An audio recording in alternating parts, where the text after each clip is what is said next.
My name's Caitlin, and I found out our toddler had a brain tumor while I was delivering our second baby.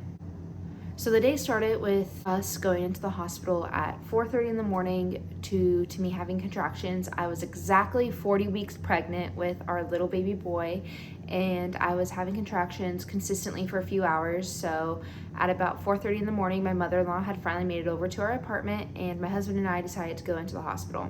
I'm gonna be completely honest with you, this happened 4 months ago, and I think I trauma blocked most of it out, that I really don't remember much of my birth story. I just remember the highlights of the day. So we get admitted to our room, I think around 5 a.m.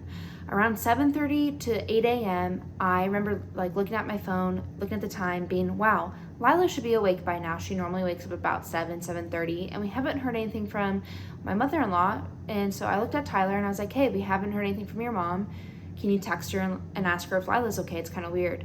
And so he texted her, and she responded back with, she's fine. My mother-in-law loves to send pictures. She loves to over-communicate. So I thought it was really weird that she texted back 2 words. What we didn't know was at this time, Lila had just had a seizure, and she was being transmitted to the ER via ambulance from our apartment. So honestly, I was in labor mode that I didn't really think too much about my mother-in-law's short response. I remember Tyler, I think, joked with her like, wow, that was a really short response. Like, what's wrong? I didn't really think too much about it. I was like, whatever, throw all of that worry away. And I think it was around noon when my husband decided to step out in the hall to make a work phone call. And when he came back in, I will never forget the look on his face. It made my heart sink to my stomach. He walked into the room, he looked at our birth photographer, and he said, hey, do you mind taking a step outside? He came to me, and he was there with a doctor, and the doctor introduced himself, and he was like, I'm a pediatrician. And immediately I was like, well, what's wrong with the baby in my belly? I thought that maybe something had come up, and I don't know. That was my immediate thought. I never in a million years thought there was something wrong with Lila. I never crossed my mind. And my husband said, Lila had a seizure. And my first immediate thought was, oh, is she sick? Does she have epilepsy? This is all internally. I'm like, okay, not that big of a deal, scary, but okay, not that big of a deal. And then the next words out of his mouth was, they found a mass in her brain.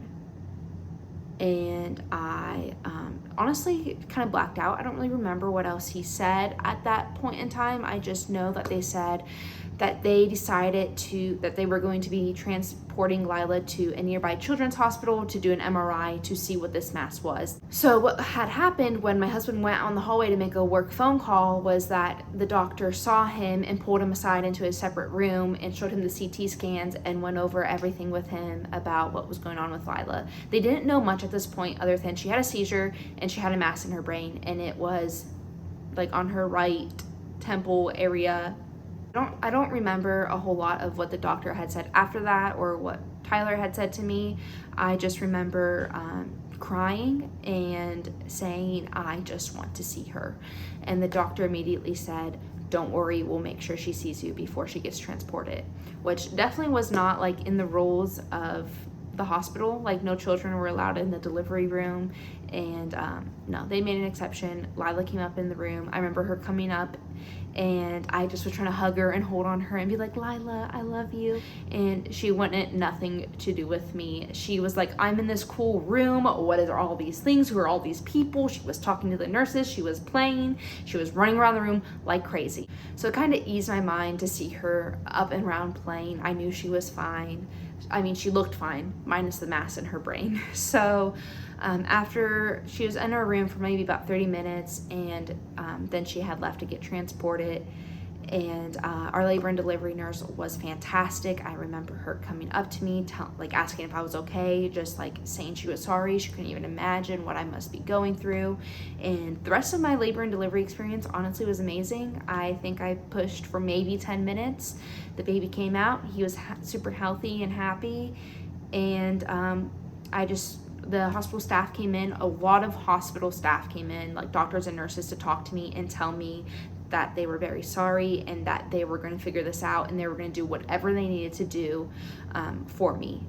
So after we got transported into the postpartum care They came into our room and again told us that they were very sorry and said that they were going to discharge me so that I could go be with our daughter if I needed to, and the baby could just stay at the hospital. The baby just needed to have an adult there. It just didn't have to be me or my husband. It could have been anyone that we put in charge. After talking about it, my husband and I decided that that was not the best situation for our family. We were going to stay together at the hospital with our newborn baby and have that time to bond with our baby and kind of let everything sink in. We knew Lila was okay. She was at the other hospital. They were keeping her overnight for like observation, and also because she had an MRI scheduled for the next morning. So Lila was at the hospital with her Mimi, her grandpa, and her Aunt Leah, and I knew she was in good hands. And I honestly had left her in preparation to have this baby overnight with my mother-in-law multiple times, that I was kind of over that like nervousness of leaving her. Obviously, I was still nervous that she was in the hospital when I wasn't there, but I just literally had a baby, and I felt like in that moment, the newborn baby needed me more than my toddler did. So the next morning at 7 a.m., my husband left. His sister came to sit with me, and he left to go to the Children's Hospital to be there with Lila while she got the MRI. I think her MRI was scheduled for 9 a.m. and my husband called me at 10:30 or 11 a.m. to tell me what the neurologist had said about her MRI.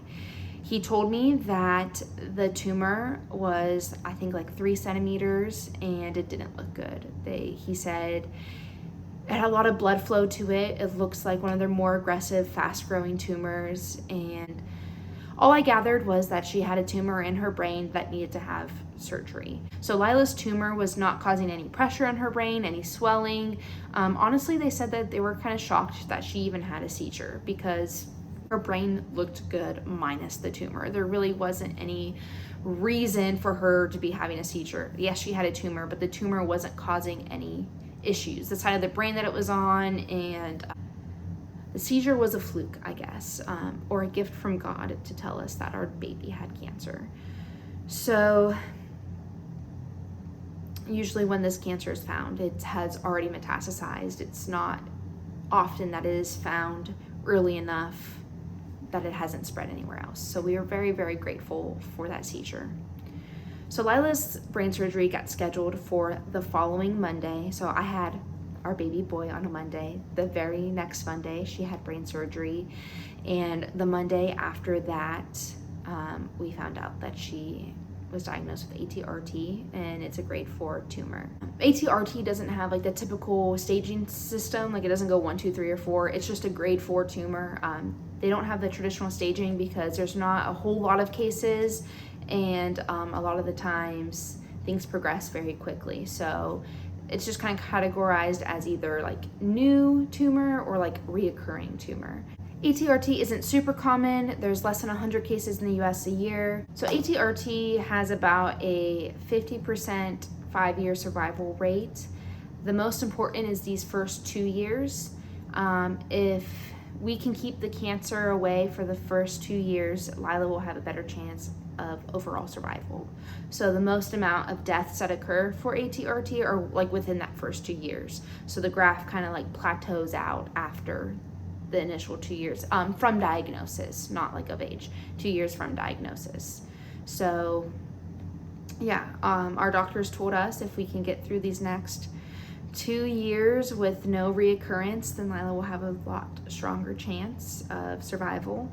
But also if we can get through the next 2 years of her just surviving in general, then we have an overall better chance of her surviving long term. But yeah, I was in labor with our son, found out that she had a mass in her brain, and now she is fighting a grade 4 brain tumor.